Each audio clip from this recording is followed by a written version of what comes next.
அனைவருக்கும் வணக்கம். என்னுடைய பண்ணை ஒரு ஒருங்கிணைந்த பண்ணை தான். என்னுடைய பண்ணையில் ஆடு, மாடு, கோழி அனைத்தும் ஒருங்கிணைந்து பண்ணையாக வச்சு வளர்த்துக்கிட்டு இருக்கிறோம். இன்றைக்கி வந்து பார்த்தோன்னா கொஞ்சம் வெளியில் வேலையாக போனதால் 3 மணிக்கு மேலே தான் ஆடுகள்லாம் அவுத்துவிட்டோம் வெளியே. அவுத்துட்டு உடனே 1 மணி நேரத்தில் மடைக்க வேண்டிய சூழ்நிலை வந்துச்சு. அடைச்சாச்சு. நம்ம கொல்லையில் போட்டுருக்க ஒரு சவுக்கு தலையை கொஞ்சம் உடச்சி போட்டிருக்கிறோம் ஆடுகளுக்கு. இந்த சவுக்கு மரம் தான் அந்த தீவனமாக அன்றைக்கி கொடுத்துருக்குறோம். இந்த மாதிரி சவுக்கு மரத்துங்களை சவுக்கு தோப்பில் உள்ள தலையெல்லாம் கழித்து கொஞ்சம் கட்டியிருக்கிறோம். கட்டிட்டு ஆடுகளுக்கு தீவனம் தின்னுட்டு இருக்குது. இப்போ இன்றைக்கி தீவனம் அதுக்கு தான்.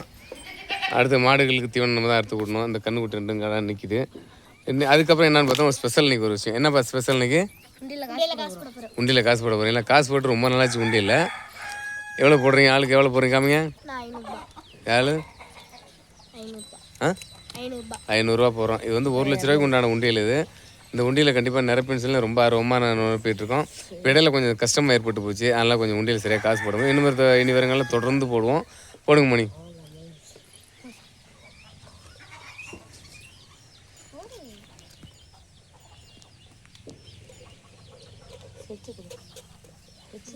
போட்டாச்சப்பா? நீ எவ்வளோப்பா போட்ட? 200. சரி, பரவாயில்ல. எத்தனை நாள் போட்டிருக்கு? மொத்தம் 20 நாள் இருக்குமா? எதுக்குப்பா மார்க் போடுறீங்க? அதை போட்ட நாளுக்கு ஏதாவது கவுண்ட் பண்ணுங்கிறதுக்காக அதை அப்படியே மார்க் பண்ணிடுறோம். மோனி போட்ட 500க்கு ஒரு மார்க்கு, அவினாஷ் போட்ட 200க்கு ஒரு மார்க்கு. ஸோ இப்படி ரெகுலராக தொடர்ந்து மார்க் போட்டுக்கிட்டு வரோம். ஒரு 50 அடுத்து வந்து 50 நாளுக்கு உண்டான மார்க்கு அடுத்த வீடியோவில் காமிக்கிறேன். அடுத்த வீடியோவில் 50 நாளில் போடும்போது வீடியோவில் காமிக்கிறேன். அதுக்கப்புறம் இது காமிக்க வாய்ப்பு இல்லை. அடுத்த வீடியோ முட்டை எவ்வளோ நீ கனெக்ட் பண்ணுப்பா. முட்டை எடுங்க போயெல்லாம். இப்போ வந்து பார்த்தோன்னா நேற்று வந்து பார்த்தோன்னா 9 முட்டை எடுத்தேன் மணி. இங்கே போய் எடுத்துவா மணி. நீ போய் பாட்டு பாவி. உள்ளுக்கு எத்தனை முட்டை? வேகமாக ஓடி விட்டு விடாங்க. பொறுமையாக கீழே வந்துடாத.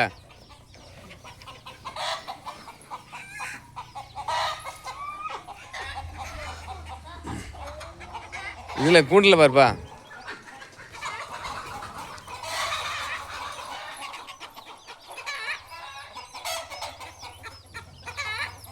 எத்தனை முட்டை இருக்குது? ஒன்று தான் இருக்கா? எடுத்து முடியா வேகமாப்பா.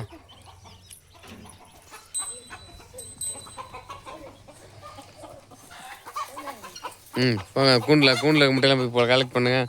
ஏன்னா இப்போ நான் ரொம்ப நாளாக கோழி முட்டையில்லைன்னு சொன்னேன். இப்போ இன்னுமே பார்த்தீங்கன்னா முடிஞ்ச வரைக்கும் என் பையன் பொண்ணு நீ ஸ்கூல் லீவு அதில் எடுக்கிறாங்க. இவங்களால எடுக்க முடியாட்டி நானாக டெய்லியும் காமிக்கிறேன் ஒரு நாளைக்கு எத்தனை முட்டை எடுக்குன்னு. எப்படின்னு பார்த்தோன்னா கோழிக்கு நெல் பயன்படுத்தினா முட்டை அதிகமாக விட சொல்லி சொன்னேன். எடுங்க. ஒவ்வொரு கூண்டில் எடுங்கப்பா.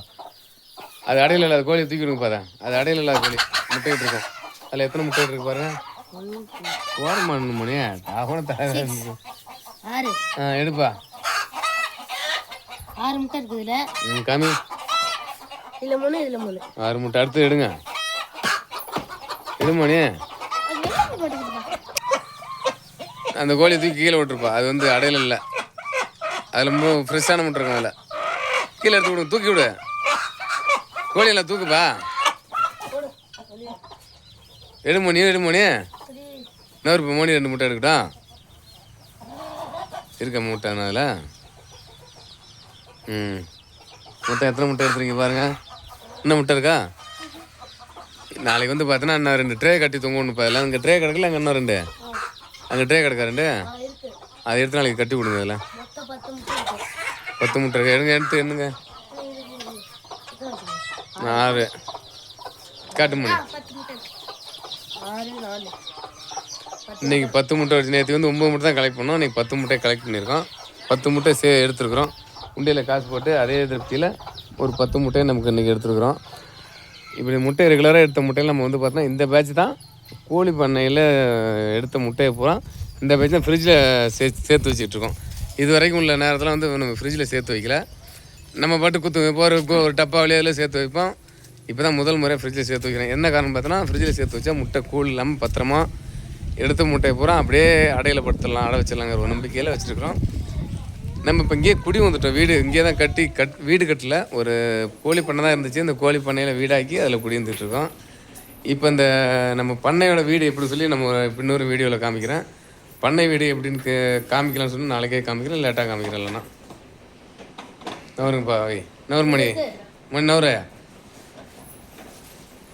ஃபுல்லாகவே இருக்கு. ஃபுல்லாகவே இருக்கா? இது பெரிய முட்டை. இது 2 பெரிய முட்டை. அது பெரிய முட்டை அதெல்லாம். இதுவும் பெரிய முட்டை தான். அது மேலே இருக்கிறது எல்லாம் பெரிய முட்டை தான். சரி ரைட்டு. இது ஃபுல்லாக முட்டை இருக்குது. அடுத்து இங்கே ஒரு பாக்ஸில் வச்சுருக்கேன் பாருங்கள். இதுலேயும் ஃபுல்லாக முட்டை இருக்குது.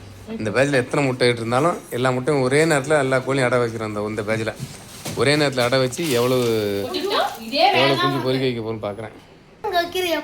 முட்டை எடுக்கிறேன்னு சொல்லிட்டு என் பையன் வந்து கடலப்பருப்பு அது மொச்சக்கொட்டை கீழே கூட்டிட்டாப்புல. எங்கள் வீட்டுக்காரම அந்த மொச்சக்கொட்டை தக்காளி எல்லாத்தையும் வீணாக போன பொருள் எல்லாத்தையும் விட்றதுக்கு வைப்பாங்க ஃப்ரிட்ஜில் இந்த பொருள்லாம் வைக்க விடாதுன்னா காலையே வாங்காது. இதில் வைக்கிற பொருளெல்லாம் வீணாக போன பொருள் தான் வந்து.